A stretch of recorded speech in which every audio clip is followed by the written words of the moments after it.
대출이 나쁜 선택은 아닙니다. 문제는 순서 없이 시작하는 대출인 거죠. 요즘 사업이 조금만 흔들려도 주변에서 은행부터 가봐. 캐피탈, 카드론 알아봐.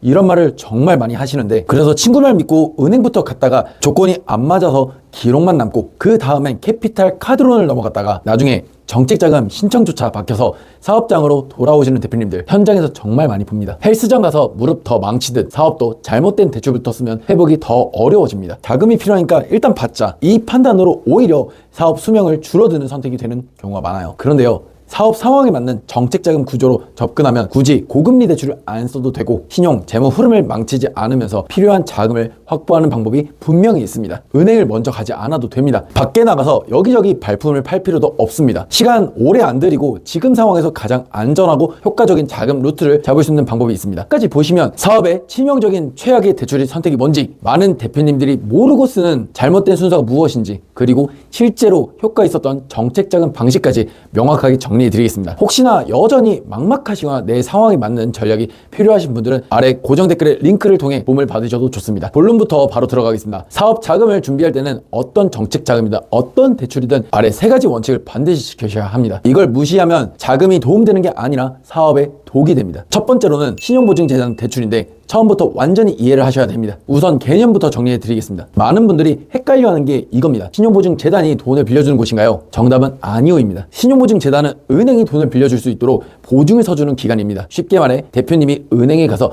이 사업에 투자할 만한 가치가 있습니다 라고 말하면 신용보증재단이 옆에서 맞습니다, 우리가 이 사람을 믿고 보증합니다 라고 보증서를 발급해 주는 거죠. 그럼 이 과정을 어떤 식으로 밟아야 할까요? 소상공인 정책자금 사이트를 가입하시고 대리대출을 신청하시면 됩니다. 먼저 소상공인 정책자금 사이트를 가입하시고 본인 인증 후에 대리대출 신청 메뉴로 이동해 담보를 선택하시고 담보 선택을 신용보증재단 보증서로 지정을 하시면 됩니다. 이때 발급되는 것이 바로 정책자금 지원 대상 확인서입니다. 그런데 주의해야 할 점이 있어요. 이 확인서는 대출 승인 보장 문서가 아닙니다. 단지 이 사람은 정책자금 신청 자격이 있음을 증명하는 서류일 뿐인 거죠. 확인서에 5천만 원 희망 금액이 적혀 있다고 해서 무조건 5천만 원을 대출해 줄 수 있는 건 아니에요. 은행과 보증기관의 심사 결과에 따라 금액은 감액이 되거나 아예 거절이 될 수 있어요. 신용보증재단 방문 예약 또는 비대면을 신청하셔야 됩니다. 이제 확인서를 들고 신용보증재단으로 향해야 하는데 그냥 가시면 안 됩니다. 반드시 예약을 하고 가셔야 돼요. 예약은 지역별로 경쟁이 매우 치열할 수도 있고 경우에 따라선 콘서트 티켓팅처럼 몇 분 만에 마감되기도 합니다. 팁을 드리자면 경기 지역은 이지원 앱으로, 그 외 지역은 보증드림 앱을 통해서 비대면 신청이 가능합니다. 하지만 비대면이라고 해서 쉬운 건 절대 아니에요. 본인 인증, 서류 첨부, 앱 사용 등으로 오히려 IT에 익숙하지 않으신 분들에게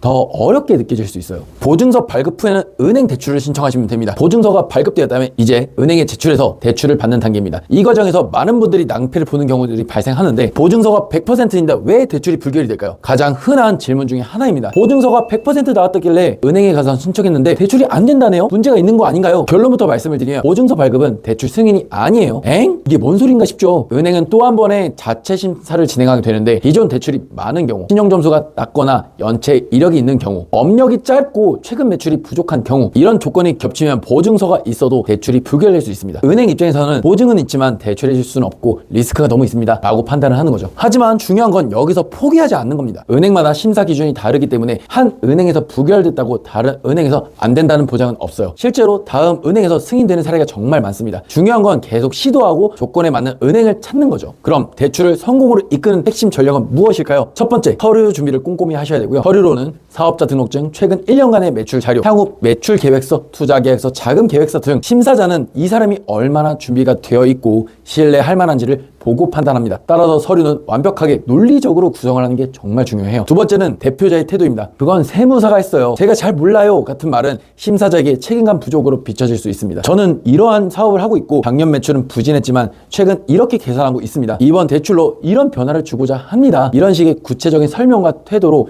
심사자에게 강한 인상을 주는 게 중요해요. 실제로 담당자가 도움을 주고 싶어진다는 피드백도 많아요. 세 번째는 현실적인 기대와 계획입니다. 보증서와 확인서에 적힌 금액이 그대로 대출 금액이 되지는 않는다는 점 꼭 기억하셔야 돼요. 실제 승인 금액은 신용 상태, 사업 안전성, 작은 사용 계획에 따라 달라집니다. 결론입니다. 복잡하지만 반드시 알아야 되는 절차들이에요. 정부는 소상공인을 돕기 위해 제도를 만들었지만 현실은 소상공인이 가장 이해하기 어렵고 준비하기 힘든 구조입니다. 하지만 제도가 이렇다면 우리가 이 제도를 이해하고 활용할 수밖에 없습니다. 무작정 신청하기 전에 구조를 이해하고 확인서와 보증서의 차이를 알고 한 은행에서 거절되었다고 포기하지 않으며 신뢰와 준비를 갖추는 자세로 접근한다면 정책자금 대출 분명히 원하는 결과를 만들 수 있습니다. 혹시나 여전히 막막하시거나 내 상황에 맞는 전략이 필요하신 분들은 아래 고정 댓글 링크를 통해 도움을 받아보셔도 좋습니다. 앞으로 이런 실전 중심의 정보 계속해서 전달드리겠습니다. 대표님의 성장을 진심으로 응원합니다. 영상이 도움되셨다면 좋아요와 구독, 알림 설정까지 꼭 부탁드립니다.